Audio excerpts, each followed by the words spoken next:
Hello and welcome to episode 47 of the Alfa Romeo Driver Podcast, brought to you by the Alfa Romeo Owners Club.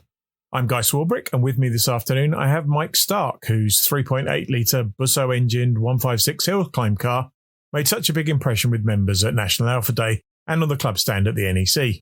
Good afternoon, Mike. Good afternoon, Guy. So we met at the NEC Classic Car Show, and we corresponded by email about something completely different, GTA anniversary for next year. Yeah, that's right. But you were there with your amazing 156 GTA Hillclimber car. Tell us a little bit about your background and how you came to, I guess, how you came to be on the stand at the NEC ultimately, but you know, the story of your career and that car. Okay, well, no problem, Guy. So, I mean, I guess it's a relatively long story, but I'll try and keep it brief. I mean, I've been involved in motorsport all my life and have participated in many different forms of motorsport. When I was growing up as a teenager, my father actually raced powerboats, circuit boats, as opposed to offshore racing. So this is a sort of lakes, rivers, dockland course stuff. And I started that as soon as I could when I was old enough, back in the mid 80s. And raced circuit powerboats for about 15 years, all over Europe. Luckily, I was fortunate enough to, after a few years, sign for a Dutch team and raced with them all over Europe, as I say, for throughout the sort of late 80s and most of the 90s. In 1999, I stopped powerboat racing, partly because I had a young family, but also partly because there was a large number of bad accidents, including some fatalities of friends of mine. And having had a young family at the time, decided it was probably wise to stop that and move on and do something else. And then during the course of the sort of noughties, if you like, I raced a variety of different things, ranging from quad bikes to, would you believe it, lawnmowers. And actually competed many times. Some of the listeners might be aware of the rather well-known 12 hours of Wisborough Green lawnmower race. I actually competed in that many times. And as a slight aside, actually competed under the name of Alfa Romeo Racing a few times. And that was because one of my co-drivers was actually Ed McDonough, who I'd got to know by that stage. And he joined us as one of the drivers in the team for the 12-hour race, hence the rather comical name of Alfa Romeo Racing, because most teams had to enter under silly names. And then in my sort of interest in involvement in sprints and hill climbs came about in 2010, when I just happened to notice that the Alfa Romeo Owners Club started their own sprint series that year. And I went along, we had a 147 Ducati course road car at the time. It's actually my wife's car. And I went along. It's allegedly featured in the latest James Bond film, apparently. Oh, is that right? Yeah, apparently there's a Ducati Corsa in the background somewhere. Okay. I should have held on to it. It might be worth more these days. I went along to one of the AROC Sprint Series events and loved it. Competed in that in 2010 and 2011. And then that came to an end at the end of 2011. And I'd met some really great people during that series. And a few of us wanted to carry on doing sprints and hill climbs and decided we'd sort of carry on together. And so decided we'd join a sort of, if you like, another series, but a series obviously that's if you're way beyond just Alphas, competing against all makes and models of cars. And that's what we did. We went and ultimately joined the BARC, the British Automobile Racing Club Speed Championship, and competed in that for many years in my 147 Ducati course, or should I say my wife's 147 Ducati course, and thoroughly enjoyed that and, had some good results. Obviously, I was competing in the road-going classes, so I was up against, if you like, similar road-going cars of similar power. So a lot of Renault Clios, Toyota M2s, Mazda MX-5s, those sorts of cars I was up against in the road-going classes. And are the road-going classes completely unmodified, or are you allowed a little bit of... There's a couple of modifications you're allowed to do in the road-going classes, which are, you can obviously change the brakes, pads and discs, and you can change the springs and dampers, but you can't move the position of them, so you can't change the mounting point. But you can put on uprated springs and dampers, and you can put on better pads and discs, and that's pretty much it. If you want to, you can install a roll cage for safety reasons, but you don't have to. If you want to, you can put in a race seat, again, for safety reasons or save a little bit of weight, but you don't have to. So the majority of people compete in road-going classes in a pretty much bog standard road-going way. Yeah. And then I really enjoyed competing in the road going category. And my car at the time, I was getting it looked after by Ned Kirkham and his team of technicians at Auto Lusso in Houghton Regis. And, got to know Ned well, got to know the team there well, and hatched a plan sometime, must have been around about 2014, 2015, to see how far we could go with building a real out-and-out modified Alfa competition car, specifically looking at the hill climbs as opposed to the circuit sprint, where with the hill climbs, it's all about acceleration, it's all about torque from the engine, it's all about lightweight cars because you want to get off the line quickly. You want to get out of the tight bends quickly. It's all about acceleration and not so much about top speed. So looking to build something that was very light, but with a lot of torque from the engine and also running with a sequential gearbox. So, we'd be able to get that acceleration, running with super soft tyres and everything we could do really to get the car off the line and out the corners as quickly as we could. And, we came up with a plan of using a 156 GTA as a sort of donor shell to build the car and go with a 3.8 litre V6 Busso-engined to get the torque. And Quaife kindly agreed, Ned persuaded them to build me a sequential gearbox with the straight cut gears, so sort of very low ratios, and that was really where we started with that idea, and then basically started the build, and took us a good few years to build the car. Took it step by step. Started off with the shell, did everything we could to get it as light and as stiff as we could, because again with the hill climbs, for the people who've been to hill climbs will know that there's some pretty twisty bends on some of these places, and you need to keep the car nice and flat to get around the corners as quick as you can, and then get out of the corners and get on the power. You don't want the weight transferring and the car rolling and things like that. So we spent a lot of time getting the shell right, and then gradually built up the mechanicals, and then got the car running in 2017, and then started competing in it in earnest in 2018. And I've just completed my fourth season now in the car, and loving every minute of it. It's a bit of a beast to drive, to be honest. It's a little bit of an attack on the senses, but the acceleration's a bit brutal. But I think I've just about got used to it now. The first year or two was a little bit overwhelming, but I think I've got used to it now. And we're loving every minute of it, getting some good results, and really enjoying it. We'll come back to that just in a second. But the car itself has a bit of a history, doesn't it? It does. Well, the shell of the car, yeah, absolutely. Yeah. It is the one of the original press launch cars from the 2002 launch of the 156 GTA in the UK. There was a press launch media event up in the north of Scotland, and the car that was used for a lot of the magazine adverts and actually the press photos was a car with the registration REO2 EJY, and it was obviously a red 156 GTA at the time, and that was the if you like, the car that we've used as the donor shell. Actually, Auto Lusso got it back, I think, 2014 time. It obviously, since the press launch had been in private hands, but it had been involved in a pretty minor accident, but the insurance company had declared it a write-off, and Auto Lusso had it for braking. But the shell was in perfect condition, a little bit of rust, but nothing major. And as we were going to get it acid dipped anyway, once we'd stripped it, we weren't too worried about that. So yeah, that was the shell of the car was actually one of the original press launch cars, which is why we actually run with the number plate on. Yeah, just so we can sort of demonstrate it. It's not, obviously the car's not road legal, but we keep the number plate on just to demonstrate that. Brilliant. So 2018, you started competing. How's the performance of the car progressed, and what developments have there been since Mark 1, if you like? Well, what we've done over time is try to make steady improvements, one thing at a time, rather than sort of just chucking lots of things at it and not really working out what's making a difference. So we've tended to do one or two things every winter to try to develop the car. I think the biggest change probably since we actually built the car to actually its development is the addition of a flat shifter.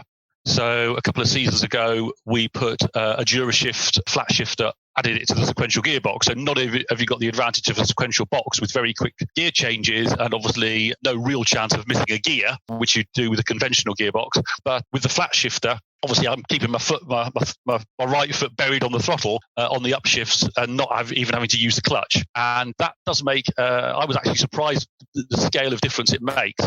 Just as a comparison, just before fitting flat shifter, we did a sprint event at Castle Combe, perfectly dry conditions. Shortly after fitting it, I did another sprint event at Castle Combe. Again, it's the very same conditions, and I was 2 seconds a lap quicker. And that was the only change we made. So I think that does show quite a significant advantage and performance gain by, not having to back off when you change gears and dip the clutch. So we talked about that at the NEC. There are some downsides to the flat shifter as well, aren't there? Oh yeah, there are. I mean, you do have to adapt your driving a little bit, because to start with, I was just keeping my foot buried and pretty much running the car on the rev limiter, which, as I found out, the head gaskets don't like. So it does tend to, if you drive like that, i.e. badly, then yeah, you will just chew up head gaskets. So you do have to adapt your driving a little bit and not just bounce it off the rev limiter the whole time, even though obviously it's very tempting when you're on the final run of a day, you're half a second behind the class leader and you're trying to get a win. Obviously, it's tempting to just keep your foot buried and just think to hell with it. But yeah, that doesn't help with the reliability very much. So yeah, what I tend to do now is I tend to not use the flat shifter in practice runs, tend to use it just in the competition runs, and particularly, when I'm chasing a particular time, when I know I've got to go a little bit quicker to, get a class win or achieve a particular time, I'll do it then. So I have to use it a bit more sparingly. And other developments? Well, I think that, to be honest, the main development really, I think, has been my driving. As I said, a few minutes ago, when I first drove the car, having been used to, a 147 Ducati course road car, which was a great car to drive, superb track car, great fun, really enjoyed it, and still a quick car. The highly modified 156 GTA is a completely different animal. And animal is probably the right word. I mean, it really, the first few times I drove it, I'm like, wow, this is pretty bonkers. And when you're doing it on a wide test track, it's one thing. When you're doing it on a tight, twisty hill climb, and the power you've got, the torque you've got, the grip level you've got. I mean, I think it's true to say certainly the first year or so, the car was quicker than me. So I think the biggest thing has been me learning how to drive it, quickly, on the limit, particularly bearing in mind that, with sprint and hill climbs, for people who know about this part of this discipline of motorsport, you don't get, a warm-up run. You come out of the paddock and you line up and you've got to go for it off the line. So you don't get a warm-up lap. You don't get a 10-minute qualifying or practice session at the beginning. You get a couple of practice runs and that's your lot. Yeah. So, you do have to get used to be able to drive a car, get in it and drive it quickly, on cold tyres, cold brakes from the word go. And that was a bit easier, let's be honest, with the 147 than it was with this car. So I think my driving has been the biggest development really is learning how to drive this car and how to drive it quickly. Just for those of us who aren't big hill climb aficionados, talk us through a meeting. What's the format through to the kind of final run of the day? Yeah, so what normally happens is on a one-day meeting, you would normally have a couple of practice runs in the morning, and then you'd probably have, time permitting, if there haven't been any major incidents or accidents, which has meant there's been a delay, you probably get a timed run, your first competition run just before the lunch break. You then get a lunch break, and then, which is largely for the marshals, the hard-working marshals, to give them an opportunity to get some lunch and get fed. And then you normally get one, probably two competition runs after lunch. So you'd always get 4 runs in a day, sometimes 5, sometimes even more. It depends a lot on the venue and on the meeting itself. Some venues lend themselves better to keeping the cars, if you like, going all the time. So venues like Prescott and Harewood, where they've got return roads, so they don't have to send cars up in batches and then wait, close the course, bring them all down again, where they obviously, like places like Shelsley Walsh and Gurston Down, where they have to do that. And obviously they lose 10, 15 minutes every hour or so when they're doing that, understandably. Other venues, they can just keep the cars running, and as long as there's no major incidents. And what I also tend to find, and hopefully there's no hill climbing single-seater drivers listening who are going to take offence at this, what I tend to find is if a meeting has a lot of single-seaters, there's often a lot of delays because they tend to like throwing themselves off into the scenery quite a bit and getting recovered. And obviously all that, the red flags come out, and that takes 20 minutes to get the car back and fix the barriers. Whereas if there tends to be not many single-seaters at a meeting, things tend to run a bit smoother and you tend to get more runs. So during the course of a day, as I say, you'd get a one-day meeting, minimum 4 runs, often 5, sometimes 6 or 7, depending. And then the culmination is that the fastest timed run, so the fastest competition run, is taken into account in terms of the results. Yeah. So, whatever class you're in at the moment with the 156 GTA, I'm in the over 2 litre modified class. There could be probably an average of 8, 9, 10 cars in that class at a meeting. And obviously everybody's fastest competition run is taken into account. And then that gives you the order for the final result. So it's one of those sports where, until the final run's completed, you don't know where you're going to finish. You could be leading and then somebody who hasn't done as well or had perhaps mechanical problems during the day puts in a blistering last run, or equally you could do it the other way around, and you could be not doing very well and then hook it all together on the last run, get the setup right, you drive it well, and you win it on the last run. So a little bit different to racing there, because obviously with racing you tend to know, entering the last lap, you tend to know roughly what the result's going to be. Whereas obviously with hill climbs and sprints, it could all change on the last run. And what's the deal with the runoffs? Oh, right. Well, so the runoffs are generally the runoffs are just the domain of the single seaters. Right. And at the big hill climb events, so British Hill Climb Championship events or Midland Hill Climb Championship events, they have a top 12 runoff at the end of the meeting for the fastest 12 cars.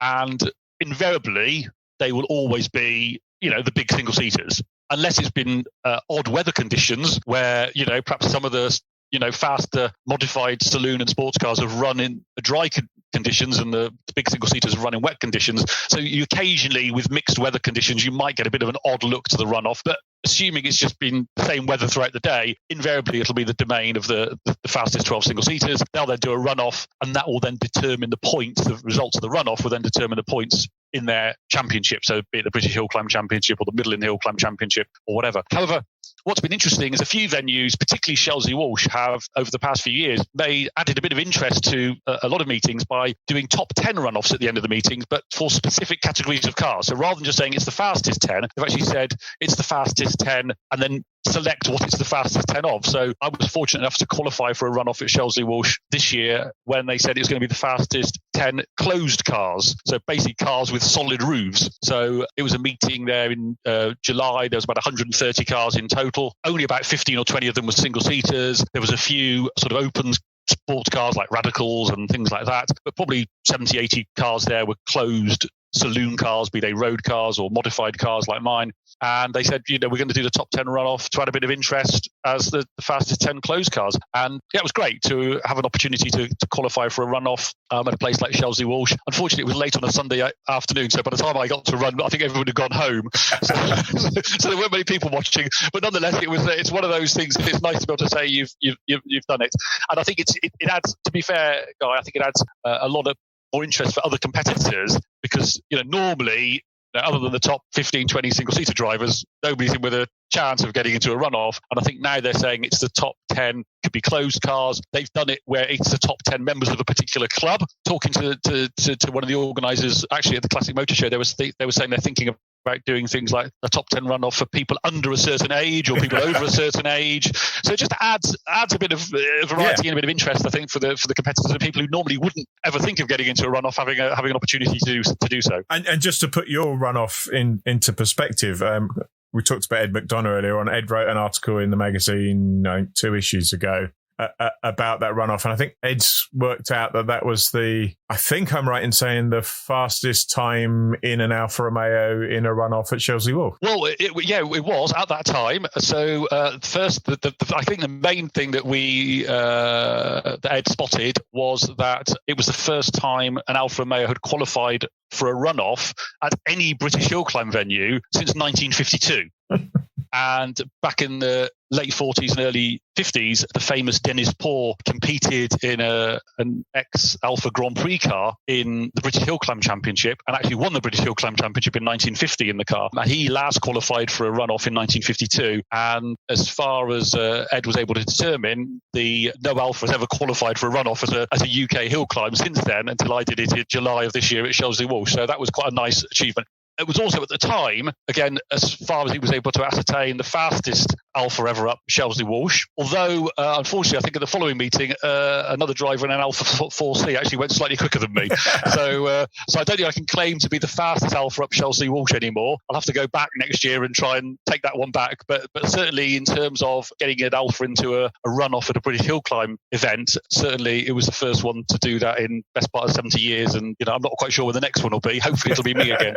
Yeah, brilliant. What are the plans to develop this car further, or is it more about you continuing to learn the car and the hills? A bit of both. We have got some plans to develop the car. I mean, at the moment, I still run the car on regular, if you like, pump fuel. I run it on V-Power. I do want to get it to run on race fuel, but it will need to be remapped for that. So that's really the main development for this winter. I do, there's certainly some power and probably some reliability benefits to be gained by running it on 103, 104 octane race fuel, but obviously it does need to be remapped for that. So that's certainly on the list. There's also a few things that, again, whilst the car is already very light, I mean, it's under a ton in weight, which for 156 GTA is, for those aficionados who know how much a 156 GTA weighs, is about half a ton lighter than the original. So obviously we've already shaved an awful lot of weight off it, but there's some further weight saving we can do. For example, I'm still running a standard fuel tank, and I could put obviously the fact that although it's very thirsty, the car, would you believe when at racing speed I'm averaging 3 miles a gallon, so it's not a particularly economical car from an MPG point of view. I can obviously run a much smaller fuel tank and a much lighter fuel tank because but you're not doing many miles. I'm not doing many miles now. I mean, an average hill climb run is probably somewhere in the region of about 40 to 50 seconds. So yeah, there's a bit of further weight sort of saving and weight improvement we can make. And then, as you say, my driving as well, and just getting more experience in the car and getting more experience at certain venues. I mean, one of the things that you find with hill climbing is there's a number of championships where you go around different hill climb venues around the country and compete perhaps once or twice a year.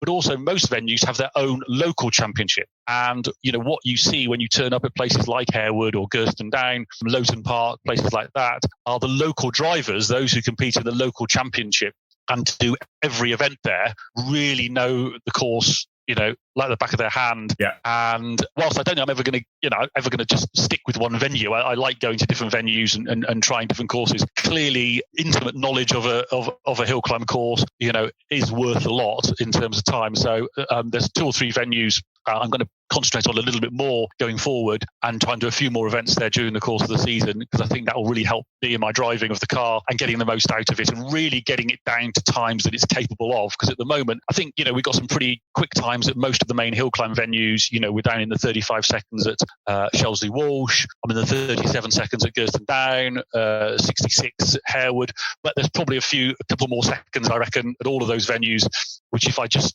not only develop the car a little bit more, but also, improve my driving and knowledge of the courses a little bit more, then I think that time can come. So I'm sure anybody who's listened to this podcast so far it's clear your enthusiasm for hill climbing. And I have personal experience of, spending 10 minutes with you and you trying to get me in a car. So I think if I remember rightly, you said you were definitely going to do it next year.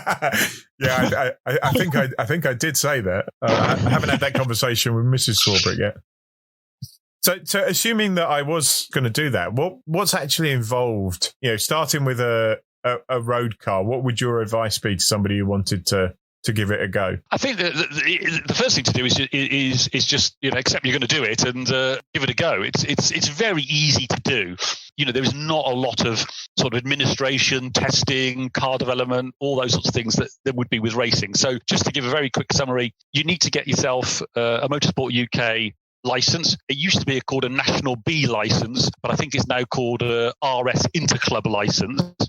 So that enables you to do club level sprints and hill climbs. There's no medical involved for that. You just do a self-declaration on the medical side. It's about £45 for one of those licenses for a season, so they're not particularly expensive. And that entitles the driver to take part, as I say, in the vast majority of sprints and hill climbs, because most of them are interclub status. The national ones, so if you want to take part in a British Hill Climb Championship event or something like that, obviously you'd need to have a national level license. But to get that, you need to get an interclub license and then get a number of signatures to say you've completed those successfully, and that before you get the national one. But you can still do the majority of events on an interclub license, and then it's just a question of the car. And I mean, any car will do. I mean, for people who've been to hill climbs, I'm sure they'll testify that, as well as the fact that you've got some amazingly powerful, single seaters and sports cars taking part, you've also got people in their road going, Fiat Punto, and all those sorts of things, having just as much fun and spending a lot less money, to be honest. So any car will do, any road going car. You don't need to make any modifications whatsoever. As we said earlier, there are a few simple modifications, basic ones you can do if you want to, but you don't have to. And certainly I wouldn't suggest anybody does that to start with. I mean, the first thing to do is see if you like the sport first, do a few events, see if you like it. And if you do, and then want to develop the car a little bit more, then great. But I wouldn't do that to start with, because you might not like it. Yeah. So I'll just decide what events you want to do. You need to be a member of a Motorsport UK registered club, but fortunately the Alfa Romeo Owners Club is such a club, so you being an AROC member is fine. And then it's just a question of, what events do you want to do, and making sure that, you're either AROC is an invited club to that event, or you're registered with a particular championship that is invited to that event. But there's plenty of events you can do that are open to people who are members of such a club or registered with a particular championship. I mean, as I say, I register with the BARC championship every year. It costs £30 to register for that championship, and it entitles you to 20, 25 different events all over the country during the course of a season. And then get yourself signed up, and go and do the event. That's all you need to do. The only thing you'll need to do to the car is put a little timing strut on the front. For those of you who haven't seen a hill climb event or a sprint event, you have to have a little black sort of rectangle on the front of the car, but it can be held on with a bit of tape, to be honest. I mean, most people tend to screw them onto where the number plate is. It's just to cut the timing beam at the start and finish of the run. And that's all you really need to do to the car. And other than that, is go and enjoy yourself and learn. My own other advice would be, it might be a good idea to do a sprint first, a circuit sprint, before doing a hill climb. Circuit sprints will basically run on the same principle as a hill climb in terms of timed events where competitors are going one at a time. So you're not, at risk of having, getting involved in somebody else's accident as you are with circuit racing or track days. So circuit sprints, you're, as I say, going one at a time. But at least with those, you do have a bit of runoff. So if you do get it wrong or make a mistake, then, it's probably nothing bad's going to happen. With a hill climb, most of them have very little runoff, in some cases no runoff whatsoever. So, if you go offline, you hit something solid, whereas obviously with a sprint event at a race circuit or a permanent sprint venue, somewhere like Kerbera is quite a well-known sprint venue, you get a bit of runoff and the track's a bit wider anyway. So if you do get a line wrong or just miss a braking point, chances are you're just going to lose a few seconds on your run. You're not going to, and at worst, you might go off onto a bit of grass, but that's the worst that's going to happen. So probably first event or two, do a sprint. Yeah, there are some pretty solid fences and a big ditch at Kerbera from recollection, but I think you have to work quite hard to find them. There are, but I mean, compared to a hill climb, if you go to somewhere like Shelsley Walsh or Harewood or somewhere like that, Wiscombe Park, places like that. Yeah, I mean, most of the time, if you go off, the tracks are narrow, and if you go off, you are going to hit something pretty solid. So, it might be a good idea just to do a few circuit sprints first, just so you're, comfortable driving the car at speed. And obviously with most modern race circuits now, where they do a lot of sprints at places like Castlecombe, Goodwood, Stetterton, there's one at Cadwell Park early next year, places like that. You do have a bit of margin for error. And perfectly possible to drive there with all the stuff you need in the boot and drive home again absolutely, afterwards. Yeah, absolutely. Yeah, I mean, I obviously trailer my car now to and from events, but all the time I was competing in the 147 Ducati course, always drove to and from the event. You just need to, bit of lunch in the boot, but you need to have race overalls and a helmet. So obviously, put those in the boot. Make sure you've got your equipment, got your lunch, got a few drinks, and that's about it really. Just make sure you empty them when you get there. Don't want to run with all that rattling around in the back of the car. Yeah, and away you go. And presumably plan the fuel so you've got not quite enough to get home by the time you finish, so you could keep the weight down as much as possible. I guess in a road car it doesn't make that much difference. It doesn't. I mean, you do see people who are taking it very seriously, who run it with very little fuel and then fill up between runs. To be honest, I never bothered with that. I used to, as long as I started the day with sort of quarter of a tank of fuel, just over, something like that, then you got enough for all your runs, and then probably enough to get 50 to a fuel miles home station. to get a fuel station on the way home. To be honest, Yeah. I never bothered that much. I'm really not sure it makes, with a road car, it's going to make that much difference. And again, when you're starting out, I mean, the main thing is just to, enjoy it, enjoy driving your car on track, driving your car on track in a way that, if you like, is sort of pure driving, because unlike racing, where you're obviously, your other cars around you, so, whilst you're obviously driving fast and on the limit, you're having to drive in relation to other cars. You're trying to pass the car in front or prevent the car behind you from passing you. Whereas obviously when you're doing a hill climb or sprint event, you're just absolutely driving on the limit, trying to drive on the limit of the car. You don't have to worry about anything that's around you. It's about, trying to get every single gear change, every single braking point, every single turning point, every apex, every, acceleration point, trying to get them all perfect, and just enjoying that opportunity to drive your car in such a, if you like, pure form, and in such a pure way, and just enjoy it. And then, when you realize you do enjoy the sport and want to do more of it, then perhaps take it a bit more seriously in terms of, what can I do to the car within the rules to make me go a bit quicker, make me a bit more competitive. And run it with a bit less fuel, or, all that sort of thing. And, getting a slightly better set of tyres that you can, because obviously there's different types of tyres you can use. You have to use road legal tyres to run in the road going category, but obviously some are better than others. Yeah. So all those sorts of things, but I wouldn't worry about those for your first few events, to be honest. I would just try and enjoy it and, learn and also just get to meet some great people. I mean, it's a really enjoyable sport from a social side. In between your runs, you just the days tend to fly by because you just tend to be chatting to a lot of like-minded people, about fast cars, which is, it's a nice way to spend the day. And is there anything that might trip you up with a road car? Just thinking about the conversation we had about mine. Mine has a Celtic tuning remap on it. Would that disqualify it as a standard road car? In some events and championships, yes, it would. So you do have to check the regulations. If you have done any modifications to your car, then you do have to just check the regulations as to what you're allowed to do. So you might have to move into it. Sometimes people do get moved into another class. Yeah. At events. It's very, very rare that you wouldn't be able to run. That is extremely rare. But sometimes at events, you do see the scrutineers chatting to a particular driver and then they get moved into another class because of something on that car that means they don't comply with the particular regulations of that event. At the end of the day, if you've got a bog standard road car and you've done nothing to it, then you're absolutely fine to be in road going. And I'll say if you've done anything to the brakes and basic suspension changes to the springs and dampers, then you'll also be fine. Anything more than that, you would have to just make sure you've read the regs and possibly even have a word with the eligibility scrutineer just to say, well, I've got this or I've got that. Then, then they might want to move you to another class. To be honest, Guy, a lot of it will depend on, in a way, how competitive you are. Yeah. Because, often people are running in particularly sort of club level events. Nobody really minds that much. And, unless you're, winning the class by 5 seconds and the people in second and third are getting a little bit upset with you, then it's very unlikely that they're even going to be that worried, to be honest, even if you've got something on the car that isn't quite in line with the regulations. I'm aware, of many cases where they've just said to people, look, you shouldn't really have this aftermarket exhaust, or you shouldn't really have this, but you're fine for today, but if you could get it changed for next time, or, whatever it might be, or, only run in these events, or make sure you enter this class next time. So it'll be fine.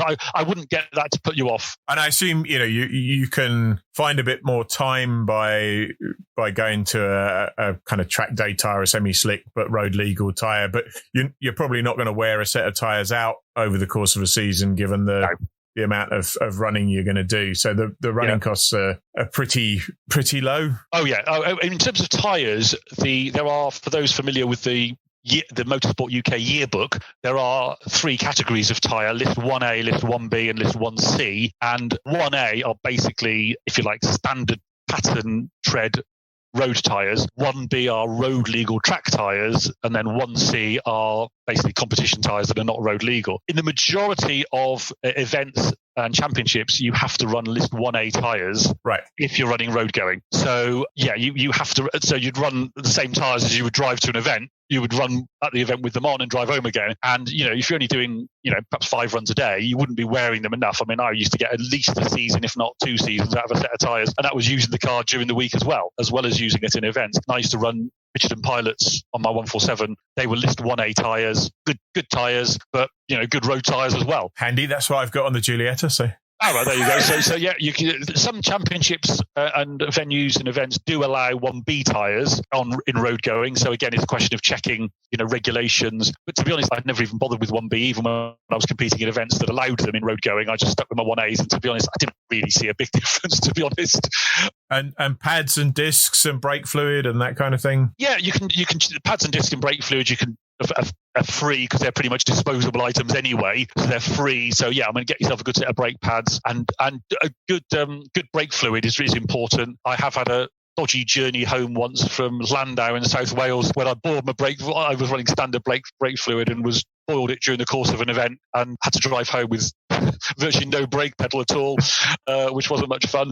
So I use racing brake fluid.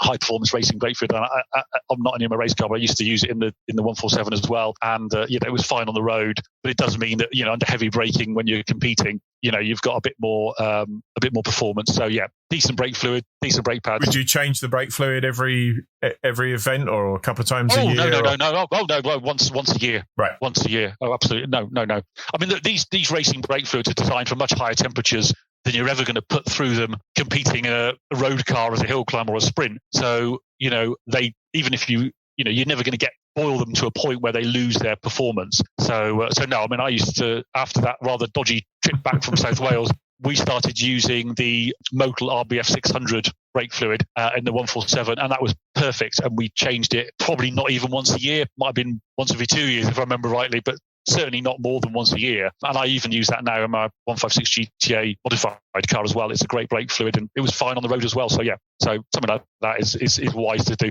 But again, to be honest, for your first event or two, I wouldn't even worry about that too much, because it's unlikely you're going to be hammering it so hard that you're going to be, that's going to be a major issue for you, to be honest. But certainly if you decide you want to, you enjoy the sport and you want to carry on with it, then yeah, getting decent brake fluid, decent brake pads in is a good place to start in terms of modifying and developing the car a little bit, but within the regulations. And we talked about the cost of your license and affiliation to a club. What's the cost of a typical event? It varies. You probably average about £100 an event for an entry fee. It varies a lot.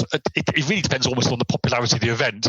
Some of the more popular venues, like your Shelsley Walsh Hillclimber venue and Prescott and places like that, do charge more. They're nearer the sort of 150, 160, whereas some of the sprints tend to be more sort of 70, 80. I think it depends a lot probably on what the organisers think is reasonable to charge given the popularity of the event, and also their own infrastructure costs associated with running an event at a particular venue, and obviously in cases where they've got to hire the venue. So, a sprint at somewhere like Kerborough is going to be a lot less than a sprint at, say, Castle Combe, because it's going to be less for the organising club to hire Kerborough for the day than it is to hire Castle Combe for the day. So yeah, anywhere between, probably the lowest I've had in the last year or two is probably about £75, £80. The highest I think is probably 150, 160. So probably an average of 100, 110, something like that for a one day. So if you're going to do 10 or 12 events a year, you're probably looking at a couple of grand in the first year with your race suit and your helmet, and then more like 1,500 a year from then onwards. Yeah, I mean, in terms of entry fees, you're probably, if you're going to do 10 events, you're probably in for £1,000 worth of entry fees a year. And yeah, you need your race suit and helmet. But to be honest, what I would just say to people, if they're interested in having a go, I mean, you can always borrow a race suit and helmet off somebody for the first event or two. If you